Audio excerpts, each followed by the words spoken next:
For more on that, we turn to Abigail Robertson on Capitol Hill. Abigail, Democrats have a whole lot more ammunition now. Well, yes and no. Now, it's important to note that so far on the House and Senate, no one has seen the transcript of that phone call between President Trump and the president of Ukraine, and they've also not seen the whistleblower complaint. So Republicans are arguing that talks of impeachment are premature right now until there are more facts and we know more about what was said in those conversations. But there is certainly a major sea change amongst top House Democrats like Speaker Nancy Pelosi, who in the past has been very reluctant to call for impeachment of President Trump, but now she says that Democrats may not have another choice. And another person, Congressman John Lewis, is echoing those sentiments, and he had this to say on impeachment earlier today. I truly believe, the time to begin impeachment proceedings against this president has come. To delay or to do otherwise would betray the foundation of our democracy. Now, right now, there's about 175 House Democrats calling for some type of impeachment of President Trump, of the 235 total. And before all of this Ukraine stuff, that number was in the high 70s, low 80s. So there has certainly been a major change in the Democrat Party. Yeah, and Abigail, President Trump is downplaying all of this, or seems to be. That's right. President Trump tweeted this afternoon that he authorized the release tomorrow of the complete, fully declassified and unredacted transcript of my phone conversation with President Zelensky of Ukraine. And he goes on to say that when this conversation is released, you will see it was a very friendly and totally appropriate call, adding that there was no quid pro quo. And he also had this to say earlier this afternoon. I think it's ridiculous. It's a witch hunt. I'm leading in the polls. They have no idea how they stop me. The only way they can try is through impeachment. This has never happened to a president before. There's never been a thing like this before. It's nonsense. And when you see the call, when you see the readout of the call, which I assume you'll see at some point, you'll understand. That call was perfect. It couldn't have been nicer. And even the Ukrainian government put out a statement that that was a perfect call. There was no pressure put on them whatsoever. But there was pressure put on with respect to Joe Biden. What Joe Biden did for his son, that's something they should be looking at.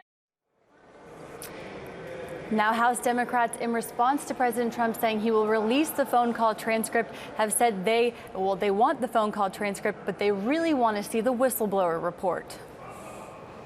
Abigail, what's next? That's a great question. Well, we will know a lot more about what's to come when the phone call transcript is released tomorrow. House Intelligence Committee Chairman Adam Schiff also announced this afternoon that the whistleblower wants to talk to his committee, so that will certainly shed more light on this situation. But I think until we know more about what's in this report and what's in the actual phone call, that will show how this whole thing is going to play out. All right, Abigail Robertson on Capitol Hill. Thank you.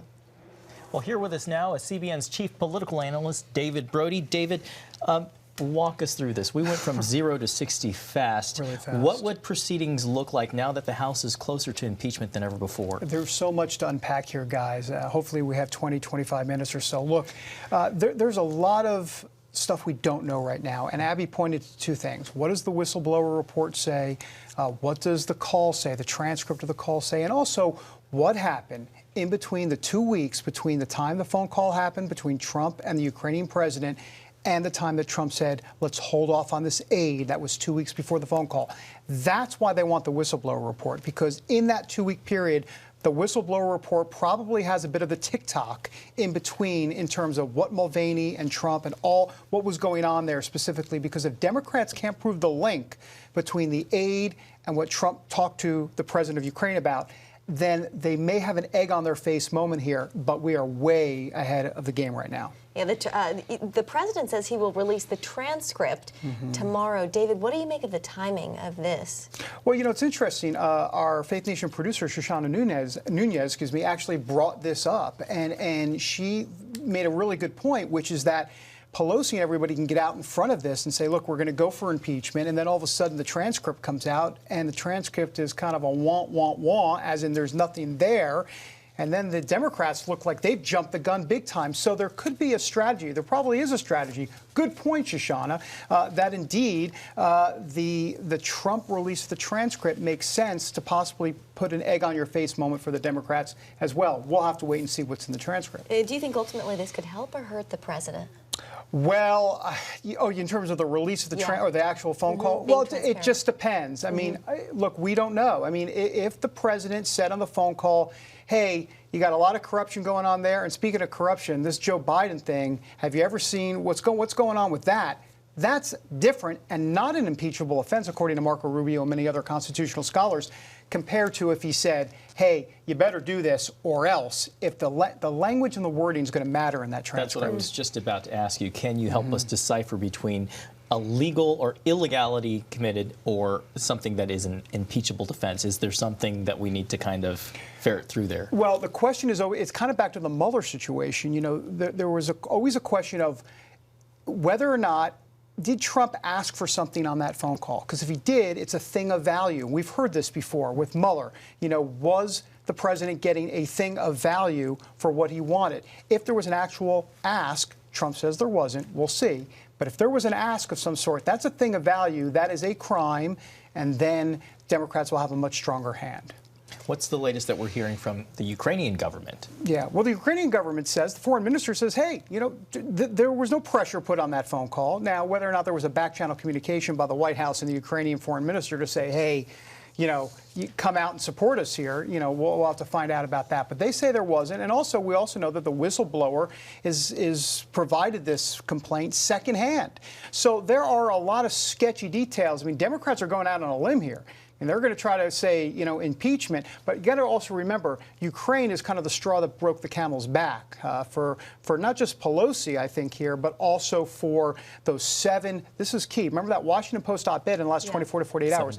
Those 7 Democrats in key Republican districts that they flipped, the Democrats flipped. And they finally said, you know what? We're on board. We want impeachment. That was a key moment because that gave Pelosi cover to say, hey, wait a minute. Now we're in Trump swing districts, and they want impeachment. I think we have the train moving on Ukraine here. Well, David, on a different topic, the president at the UN today, he gave a speech where he talked about LGBTQ global rights, and in the same speech also religious freedom. You don't see these two topics usually paired together. No, but they are paired together because religious freedom and LGBT rights are really kind of moving like this. In other words, the LGBT community has said for a long time, you know, we want our rights and, you know, we demand our rights. And now religious freedom advocates, especially evangelicals, are saying, wait a minute, you're not going to take our religious freedom rights away. So it's kind of moving like this. So it does make sense that he addressed both of those today. But Donald Trump is not going to fight against LGBT rights. He hasn't done it from the get-go, even during the campaign. How do evangelicals feel about him mentioning LGBTQ rights? Too many victories on one side. They'll take the L, if you will, on that side with not just LGBT, but there are a few other L's that Donald Trump has had, but far too many W's in the win column for Trump. So I think, you know, ultimately they'll let it slide. They seem as a fighter for evangelicals.